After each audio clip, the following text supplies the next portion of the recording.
Second ஸ்டெப்ல என்ன நடக்குதுன்னு பாத்தீங்கன்னா ஹைட்ரைடு அயான் டிரான்ஸ்ஃபர் நடக்குது. இப்போ உங்களுக்கு ஃபர்ஸ்ட் ஸ்டெப்ல கிடைச்ச அந்த ப்ராடக்ட்டை முதல்ல எழுதிக்கீங்க. என்ன கிடைச்சு உங்களுக்கு C6H5CeO- இங்க உங்களுக்கு OH கிடைச்சிருக்கும். இங்க ஏற்கனவே ஒரு ஹைட்ரஜன் இருந்திருக்கும். சரியா? இதான் நீங்க ஃபர்ஸ்ட் ஸ்டெப்ல கிடைச்ச ப்ராடக்ட்.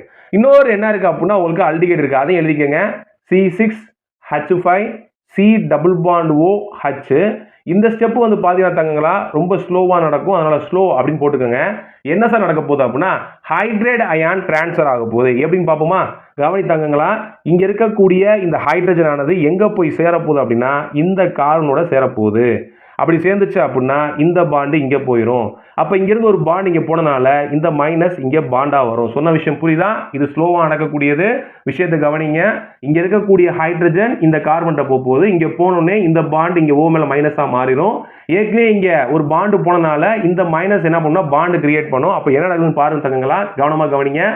C6H5C=OH கரெக்டா? பிளஸ் வேற என்ன வரீங்க? செகண்ட் C6H5CH2 என்ன வரும் நமக்கு? O- அப்படின்னு வரும். சொன்ன விஷயம் புரியுதா உங்களுக்கு? ஏற்கனவே என்ன இருக்கு அப்படின்னா இங்க ஹைட்ரஜன் இருக்கு. இந்த ஹைட்ரஜன் சேர்ந்துச்சுன்னா CH2O- அதான் சார் எழுதிட்டேன். ரைட்டா?